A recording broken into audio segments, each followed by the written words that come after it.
Good morning all of you. Class 8th Hindi व्याकरण, आपका lesson है शब्द भंडार। तो चलिए सबसे पहले हम देखते हैं पर्यायवाची शब्द। तो देखिए, पर्यायवाची शब्द में बता रहे हैं कि लगभग समान अर्थ देने वाले शब्दों को पर्यायवाची शब्द कहते हैं। इनके अर्थ में सूक्ष्म अंतर होता है। इनका प्रयोग करते समय इस बात का ध्यान रखना चाहिए कि हर एक शब्द अलग अलग परिस्थिति में प्रयोग किया जाता है। जैसे कहा जाता है गंगा जल, तो गंगा जल के स्थान पर गंगा उदक या गंगा तोय शब्दों का प्रयोग नहीं किया जा सकता। तो देखिए, इसमें बता रहे हैं कि लगभग एक जैसे अर्थ देने वाले शब्दों को हम क्या कहते हैं? पर्यायवाची शब्द कहते हैं। इनके अर्थ में थोड़ा सा अंतर होता है। इनका प्रयोग करते समय इस बात का ध्यान रखना चाहिए कि हर एक शब्द अलग अलग परिस्थिति में प्रयोग किया जाता है। बता रहे हैं कि जहाँ जैसा जिस शब्द का प्रयोग होना चाहिए उसका हम वैसे ही प्रयोग करते हैं अलग अलग परिस्थितियों में। तो देखिए, ये शब्द हैं इधर और इधर इनके पर्यायवाची शब्द हैं। तो देखिए, जैसे अग्नि है, तो अग्नि मीन्स होता है आग। तो देखिए यहाँ पे ये आग दिए हैं। अनल है, पावक है, वहनी है। जैसे अश्व है, अश्व का पर्यायवाची शब्द क्या होगा? घोड़ा है, तुरंग, वाजी।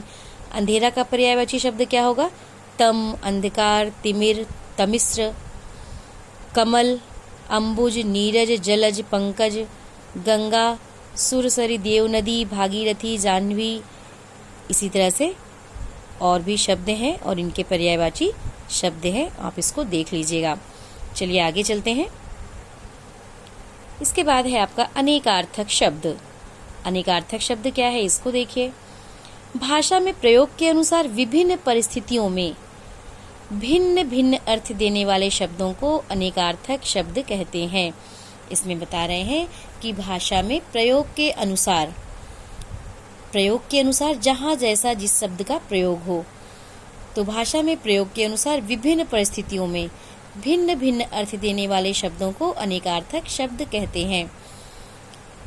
इसमें बता रहे हैं कि जहाँ जैसी परिस्थिति हो और जहाँ जिस शब्द का जैसा प्रयोग हो, हम वैसे ही इन शब्दों का प्रयोग करते हैं। जैसे अंक है, अंक एक शब्द है। अब अंक शब्द के कई अर्थ हैं, कई अर्थ में हम लेंगे। एक तो गोद के अर्थ में लेंगे और एक अंक नंबर के अर्थ में भी लेंगे हम कि कितने अंक मिले। और एक अंक होता है नाटक का अंश। नाटक का अंश कि कौथा अंक है, कौन सा अंक है, ये नाटक का कौन सा अंक है। इस तरह से तो जहाँ जिसका जैसा प्रयोग होगा तो इस अंक शब्द का हम वैसे ही अर्थ लेंगे। अनंत शब्द है, तो आकाश है, विश्व है, शेषनाग है। अज एक शब्द है, तो अज शब्द हम बकरा के लिए भी कहते हैं, ब्रह्मा जी के लिए भी हम अज शब्द का प्रयोग करते हैं और राजा दशरथ के पिता का नाम भी अज है। तो जहाँ जिस वाक्य में जहाँ जिसका जैसा प्रयोग होगा, हम उस तरह से उसका हम प्रयोग करेंगे, वहाँ पर हम उसका वैसे ही प्रयोग करेंगे। ऐसे ही अर्थ के भी कई मतलब हैं यहाँ पे। जैसे एक अर्थ का अर्थ होता है मतलब, और एक अर्थ का तात्पर्य किससे है? धन से है मतलब, और एक अर्थ हेतु से है। किस अर्थ के लिए आए हो, किस अर्थ से आए हो, मतलब किस हेतु से आए हो, किस कारण से आए हो, ये है। और भी ऐसे ही दिए हैं, इसको आप देख लीजिएगा। ऐसे ही कई शब्द दिए हैं, इधर भी ये शब्द हैं और इनके अनेकार्थक शब्द ये सब दिए गए हैं। तो आज बस इतना ही। आगे कल आज आपका होमवर्क है, क्वेश्चन नोट करिए। पर्यायवाची शब्द किसे कहते हैं? उदाहरण भी दीजिए। नेक्स्ट क्वेश्चन, अनेकार्थक शब्द से आप क्या समझते हैं? उदाहरण सहित समझाइए।